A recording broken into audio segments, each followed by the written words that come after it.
British సామ్రాజ్యవాదానికి, పెట్టుబడిదారులకు, భూస్వామ్య పెత్తందారులకు వ్యతిరేకంగా దేశవ్యాప్తంగా ప్రజా ఉద్యమాలు నడిపింది భారత కమ్యూనిస్టు పార్టీ మాత్రమేనని ఎమ్మెల్సీ నెల్లికంటి సత్యం పేర్కొన్నారు.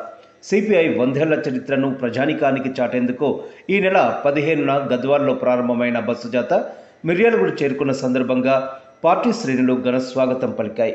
ఈ సందర్భంగా నెల్లికంటి సత్యం మాట్లాడుతూ భారతదేశానికి సంపూర్ణ స్వాతంత్ర్యం కావాలని మొట్టమొదట గర్జించిన పార్టీ సిపిఐ మాత్రమే అన్నారు.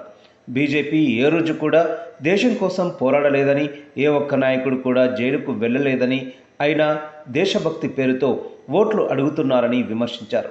బీజేపీ దేశంలో ప్రజల మధ్య మత విద్వేషాలు రెచ్చగొడుతూ అధికారం నిలబెట్టుకుంటుందన్నారు. పెట్టుబడిదారులకు దోచిపెట్టడమే తప్ప పేదల కష్టాలను పట్టించుకున్న పాపాన పోలేదన్నారు. మావోయిస్టులను చంపుకుంటూ పోవడం అంటే మానవ హననం తప్ప మరొకటి కాదన్నారు. బూటకపు ఎన్కౌంటర్లపై సమగ్ర విచారణ చేపట్టాలని డిమాండ్ చేశారు. కార్యక్రమంలో సిపిఐ రాష్ట్ర కార్యదర్శి వర్గ సభ్యులు బాలనరసింహ, ప్రజానాట్య మండలి రాష్ట్ర అధ్యక్షులు శ్రీనివాస్, సిపిఐ నాయకులు పల్లా దేవేందర్ రెడ్డి, లోడంగి శ్రవణ్, బంటు వెంకటేశ్వర్లు, వీరస్వామి, కేఎస్ రెడ్డి, జగన్, గణేష్ నాయక్, జిల్లా యాదయ్య, ఎండి సయీద్ తదితరులు పాల్గొన్నారు. ఈ 100 సంవత్సరాల కాలంలో నిర్వహించిన పోరాటాలు, అనేక ప్రజా ఉద్యమాలు, అనేక రకాలుగా ఈ దేశంలో రైతాంగ, కార్మిక, వ్యవసాయ, విభజన, విద్యార్థి ఉద్యమాలకు నాయకత్వం వహించి ఈ 100 ఏళ్ల ప్రస్తావనాన్ని రేపు జరిగే బహిరంగ సభ భారతదేశ కమ్యూనిస్టు ఉద్యమానికి, ఈ రాష్ట్ర కమ్యూనిస్టు ఉద్యమానికి ఒక ప్రేరణగా, ఒక స్ఫూర్తిగా నిలిచే విధంగా సిపిఐ పార్టీ నిర్వహించబోతా ఉంది. ముఖ్యంగా భారత కమ్యూనిస్టు పార్టీ సామ్రాజ్యవాదానికి వ్యతిరేకంగా దేశ స్వతంత్రం కోసం అనేక పోరాటాలు, నిర్బంధాలు, జైళ్లల్లో ఉరికంపాలు ఎక్కి దేశభక్తులు నిలవైనటువంటి పార్టీ భారత కమ్యూనిస్టు పార్టీ.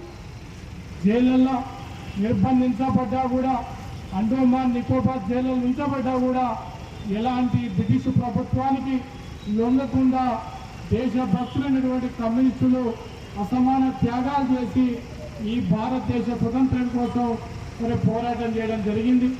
అదేవిధంగా పోరాటం స్వతంత్రం తర్వాత ఈ దేశంలో భూస్వామ్య వ్యవస్థకు వ్యతిరేకంగా దున్నేవాందే భూమి కావాలని, అదేవిధంగా వెట్టిచాకి రద్దు కావాలని, జాగీర్దారులకు, భూస్వాములకు వ్యతిరేకంగా పెద్ద ఎత్తున దున్నేవాందే భూమి కావాలనేటువంటి నినాదంతో లక్షలాది ఎకరాల భూ పంపిణీ చేసిన చరిత్ర భారత కమ్యూనిస్టు పార్టీకి ఉన్నది. ఆ పోరాటంలో ఈ 100 సంవత్సరాల కాలంలో అనేక మంది త్యాగాలు, అనేక మంది ఆత్మ బలిదానాలు, అనేక మంది ఆస్తుపాస్తులు కోల్పోయినా కూడా ఎర్రజెండా పార్టీని నిలబెట్టి భారతదేశంలో ఇవాళ ఎగురుతూ ఉంది.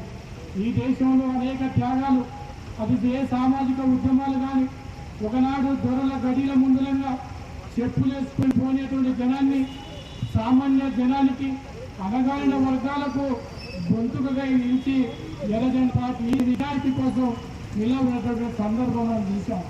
అదేవిధంగా గ్రామీణ ప్రాంతాలలో దళితుల పక్షంగా, గిరిజనుల పక్షంగా, మహిళల పక్షంగా నిలబడి అనేక ప్రజా ఉద్యమాలకు నాయకత్వం వహించినటువంటి పార్టీ. దేశంలో అనేక ప్రజా ఉద్యమాలు ఉన్నది.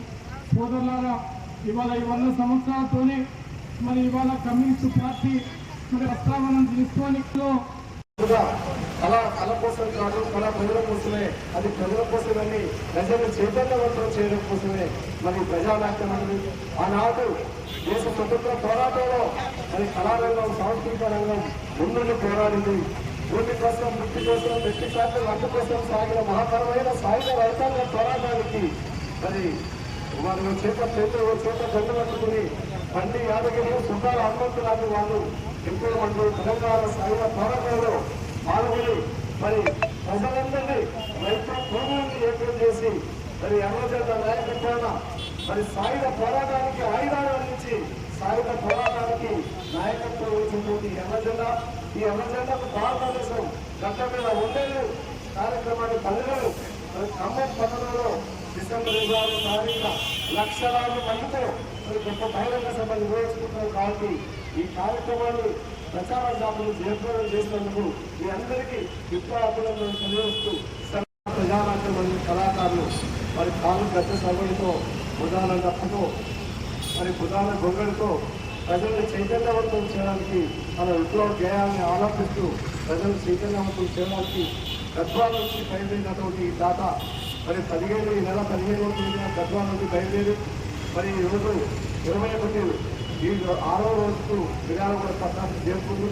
మరి 21వ తారీఖు నాడు మరి కొత్తగూడెం పట్టణంలో ఈ ప్రచార జాత జరుగుతున్నటువంటి సందర్భంగా డిసెంబర్ 26వ తేదీన ఖమ్మం జిల్లాలో భారీ బహిరంగ సభను నిర్వహించి ఈ సందర్భంగా 100 సంవత్సరాల నుంచి భారత కమ్యూనిస్టు పార్టీ ఈ దేశ సమైక్యత కోసానికి, పేద ప్రజల అభివృద్ధి కోసానికి, సమస్యలు ఉన్నటువంటి అన్ని వర్గాల ప్రజల యొక్క సమస్యల పరిష్కారం కోసానికి, ఈ దేశంలో స్వతంత్రం కావాలని, సంపూర్ణ స్వతంత్రం కావాలని నిర్వహించినటువంటి పోరాటాలను మరొకసారి మనన చేసుకొని ఈ తరాన్ని భవిష్యత్తు పోరాటాలకు సమాయత్తం చేయడానికి ఈ యొక్క బహిరంగ సభను నిర్వహించడం జరుగుతుంది.